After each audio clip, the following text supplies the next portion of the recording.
ఆంధ్రప్రదేశ్లో ఉత్తరాంధ్ర రాజకీయాలు కాస్త భిన్నం.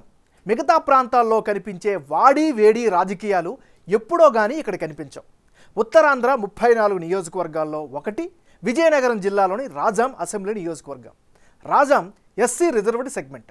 ఉమ్మడి ఆంధ్రప్రదేశ్ తొలి మహిళా స్పీకర్ ప్రతిభా భారతి ఈ సెగ్మెంట్ నుంచే గెలిచారు. 2008కి ముందు ఉనుకూరు సెగ్మెంట్లో భాగంగా రాజాం ఉండేది. ఆ తర్వాత ప్రత్యేక నియోజకవర్గంగా ఏర్పడింది. ఈ నియోజకవర్గంలో బీసీలు 65% ఉన్నారు.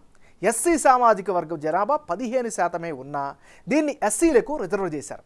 ప్రస్తుత sitting MLA Kambala Jogulu పాయికరావుపేటకు shift చేసింది వైసీపీ హైకమాండ్. అదే సమయంలో తొలిసారి పోటీ చేయబోతున్న తాలే రాజేష్ను రాజాం వైసీపీ ఇన్ఛార్జిగా నియమించారు. మరి రాజాం నియోజకవర్గం ఓటర్ నాడి ఎలా ఉందో తెలుసుకునే ముందు 2019 అసెంబ్లీ ఫలితాలను ఒకసారి చూద్దాం. 2019 ఎన్నికల్లో కంబాల జోగులు వర్సెస్ కొండ్రు మురళీమోహన్ వీరిద్దరి మధ్య బలంగా పోటీ జరిగింది. అప్పుడు వైసీపీకి ఏకంగా 51% ఓటు షేర్ దక్కితే తెలుగుదేశం పార్టీకి 41%, జనసేన పార్టీకి 3%, ఇతరులకు 5% ఓట్లు పోలయ్యాయి. 2019 ఎన్నికల్లో రాజాం అసెంబ్లీ నియోజకవర్గంలో చాలా పరిణామాలు జరిగాయి. వైసీపీ నుంచి పోటీ చేసిన కంబాల జోగులు 51% ఓట్లతో ఘన విజయం సాధించారు. అదే సమయంలో టీడీపీ నుంచి పోటీ చేసిన కొండ్రు మురళి 41% ఓట్లు రాబట్టారు. అయితే 2014లోనూ గెలిచిన కంబాల జోగులు అప్పట్లో టీడీపీ ప్రభుత్వం నియోజకవర్గ అభివృద్ధికి సహకరించలేదని, మరోసారి తనకు అవకాశం ఇవ్వాలని 2019లో ప్రచారం చేసి గెలిచారు. ప్రతిభా భారతి తన కూతురు గ్రేష్మకు టీడీపీ టికెట్ కోసం ప్రయత్నించిన కొండ్రు మురళికే టీడీపీ టికెట్ ఇచ్చింది. అయితే గెలవలేకపోయారు. రాజాంలో జనసేన 3% ఓట్లు సాధిస్తే ఇతరులు 5% ఓట్లు రాబట్టారు. మరి ఈసారి ఎన్నికల్లో రాజాం సెగ్మెంట్లో రాజకీయం ఎలా ఉండబోతోందో big TV exclusive detailed election సర్వేలో వెల్లడైన అభిప్రాయాలను ఇప్పుడు పరిశీలిద్దాం. ముందుగా వైసీపీ నేత తాలే రాజేష్కు ఉండేటటువంటి ప్లస్లేంటి, మైనస్ పాయింట్స్ ఏంటో పరిశీలిస్తే తాలే రాజేష్కు ఉండే ప్లస్ పాయింట్స్: తండ్రి సుదీర్ఘమైనటువంటి రాజకీయ వారసత్వం ఈయనకి ఖచ్చితంగా కలిసొచ్చే అంశంగా పరిగణించవచ్చు. ఇక సిట్టింగ్ ఎమ్మెల్యే కంబాల జోగులు మద్దతు కూడా ఈయనకి సంపూర్ణంగా కనిపిస్తోంది. ఇది కూడా పాజిటివ్ ఫ్యాక్టర్. మరోవైపు డాక్టర్గా వృత్తిరీత్యా ప్రజల్లో మంచి గుర్తింపునైతే సంపాదించుకున్నటువంటి పరిస్థితి కనిపిస్తోంది. వైసీపీ కార్యక్రమాల్లో చురుగ్గా వ్యవహరిస్తున్నారు. మరోవార్ పార్టీ శ్రేణులతో కూడా మంచి రిలేషన్స్ అయితే కంటిన్యూ చేస్తున్నారు తాలే రాజేష్. ఇది ఈయనకి సంబంధించినటువంటి పాజిటివ్ ఫ్యాక్టర్స్. మరి తాలే రాజేష్కు ఉండేటటువంటి మైనస్ పాయింట్స్ ఏంటి? రాజాం సెగ్మెంట్లో గుంతలమయమైంది రోడ్ల సమస్య చాలా విపరీతమైనట్టుగా ఉంది. ఇది మైనస్ అయ్యే అవకాశం ఉంది. ఇక రాజాం టు చీపురుపల్లి, రాజాం టు పాలకొండ మధ్య రోడ్ల పరిస్థితి మరింత అధ్వానంగా ఉంది. దీంతో అన్ని వర్గాల వారు కూడా ఇబ్బంది పడుతున్న పరిస్థితి. మరోవైపు రాజాం అంతటా సరిగ్గా డ్రైనేజ్ వ్యవస్థ కూడా లేకపోవడం కూడా ఈయనకి రేపొద్దున అడ్డంకిగా మారే పరిస్థితి కనిపిస్తోంది. తండ్రి ఇమేజ్ ఎంతవరకు ఉపయోగపడుతుంది అనేటటువంటి అనుమానం కూడా వ్యక్తమవుతుంది. ఇవి తాలే రాజేష్కు ఉండేటువంటి ప్లస్లు, మైనస్ పాయింట్స్. ఇక ఇదే నియోజకవర్గం నుంచి టిక్కెట్ ఆశిస్తున్న కొండ్రు మురళీమోహన్కి ఉండే ప్లస్లేంటి, మైనస్ పాయింట్స్ ఏంటో ఒకసారి పరిశీలిద్దాం. ముందుగా కొండ్రు మురళీమోహన్కి ఉండేటటువంటి ప్లస్లేమిటి? సుదీర్ఘమైనటువంటి రాజకీయ అనుభవం ఖచ్చితంగా ఈయనకి ఉపయోగకరంగా కనిపిస్తోంది. మరోవైపు రాజాం నియోజకవర్గంలో మంచి గుర్తింపు ఉన్నటువంటి నాయకుడిగా ఈయనకైతే పేరుంది. కొండ్రు హయాంలోనే రాజాం అభివృద్ధి జరిగింది అనేటటువంటి విశ్వాసం అనేక వర్గాల్లో కనిపిస్తోంది. మరోవైపు పార్టీ పరంగా కేడర్ అంతా కూడా ఈయనకి మద్దతు పలుకుతున్నారు.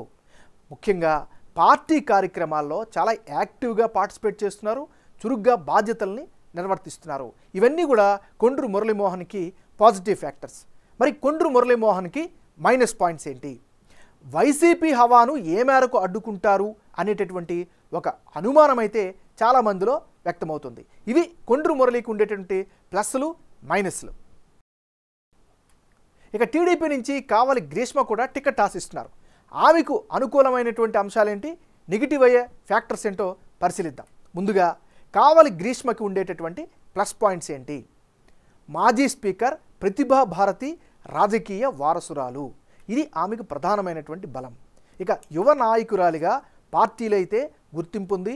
అనేక కార్యక్రమాల్లో యాక్టివ్గా పార్టిసిపేట్ చేస్తున్నారు. సోషల్ మీడియాలో కూడా ఆమె చాలా యాక్టివ్గా ఉంటారు. ఇవన్నీ కూడా ఆమెకు సంబంధించినటువంటి ప్లస్ పాయింట్స్. ఇక కావలి గ్రీష్మకు ఉండేటటువంటి మైనస్ పాయింట్స్ ఏంటి?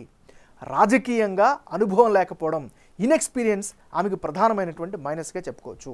మరోవైపు సెగ్మెంట్లో బలమైన ఇమేజ్ సాధించడంలో బాగా వెనుకబడి ఉన్నారు.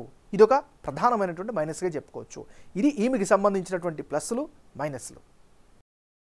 రాజాం నియోజకవర్గంలో ఉండే కులాల వారీగా ఈక్వేషన్స్ ఎలా ఉన్నాయి, ఏ కులం ఏ పార్టీకి మద్దతు ఏ స్థాయిలో పలుకుతున్నారో పరిశీలిద్దాం. ముందుగా ఈ నియోజకవర్గంలో తూర్పు కాపు సామాజిక వర్గం 52% మంది ఉంటే, పోలినాటి వెలమలు 18% మంది, ఎస్సులు 15%, పద్మశాలీలు 5% మంది నివసిస్తున్నారు. అంటే రాజాం నియోజకవర్గంలో తూర్పు కాపు సామాజిక వర్గ జనాభా బలంగా ఉంది. ఇందులో 65% మంది వైసీపీకి సపోర్ట్ ఇస్తామంటుంటే, 35% మంది తెలుగుదేశం పార్టీకి సపోర్టుగా ఉంటామని బిగ్ టీవీ సర్వేలో వెల్లడించారు. ఉత్తరాంధ్రలో మరో కీలక సామాజిక వర్గమైన పోలినాటి వెలమ కమ్యూనిటీ కూడా రాజాంలో బలంగానే కనిపిస్తోంది.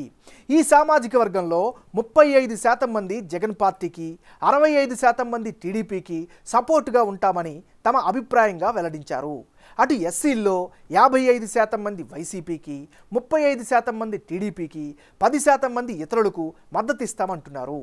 పద్మశాలి కమ్యూనిటీలో 40% మంది జగన్ పార్టీకి, 50% టీడీపీకి, 10% ఇతరులకు సపోర్ట్ ఇస్తామంటున్నారు. ఇక వచ్చే ఎన్నికల్లో రాజాం నియోజకవర్గంలో ఎవరెవరు పోటీలో ఉంటే ఫలితాలు ఏ విధంగా వచ్చే అవకాశం ఉందో ఇప్పుడు పరిశీలిద్దాం. తాలే రాజేష్ వర్సెస్ కొండ్రు మురళి, వీళ్ళిద్దరి మధ్య గనక పోటీ జరిగితే వైసీపీకి 46%, తెలుగుదేశం పార్టీకి 43%, ఇతరులకు 11% ఓట్లు దక్కే ఛాన్సెస్ ఉన్నాయి. అంటే ఇప్పటికిప్పుడు ఎన్నికలు జరిగితే రాజాంలో వైఎస్ఆర్ కాంగ్రెస్కే ఎక్కువ విజయ అవకాశాలు కనిపిస్తున్నట్లు బిగ్ టీవీ సర్వేలో తేలింది. వైసీపీ అభ్యర్థి తాలే రాజేష్ 46% ఓట్లు రాబట్టే అవకాశం ఉంటే, కొండ్రు మురళికి టీడీపీ టిక్కెట్ దక్కించుకొని పోటీ చేస్తే 43% ఓట్లు వచ్చే అవకాశాలు ఉన్నాయని తేలింది. ఇతరులకు 11% ఓట్లు వచ్చే ఛాన్సెస్ కనిపిస్తున్నాయి. ఇక కొండ్రు మురళికి బదులుగా కావలి గ్రీష్మ గనక బరిలోకి దిగితే, అంటే తాలే రాజేష్ వర్సెస్ కావలి గ్రీష్మ, వీళ్ళిద్దరి మధ్య గనక పోటీ జరిగితే వైసీపీకి 48%, తెలుగుదేశం పార్టీకి 39%, ఇతరులకు 13% ఓట్లు పోలయ్యే ఛాన్సెస్ ఉన్నాయి. అంటే ఇప్పటికిప్పుడు ఎన్నికలు జరిగితే రాజాం సెగ్మెంట్లో వైసీపీకే ఎక్కువగా గెలుపు అవకాశాలు కనిపిస్తున్నాయి. టీడీపీ నుంచి కావలి గ్రీష్మ పోటీ చేస్తే వైసీపీ అభ్యర్థి తాలే రాజేష్కు 48% ఓట్లు వచ్చే ఛాన్స్ ఉందని తేలింది. అదే సమయంలో ప్రతిభాభారతి కుమార్తె టీడీపీ టికెట్పై పోటీ చేస్తే 39% ఓట్లు వస్తాయని వెల్లడైంది. ఇతరులకు 13% ఓట్లు వచ్చే అవకాశాలు ఈ నియోజకవర్గంలో కనిపిస్తున్నాయి.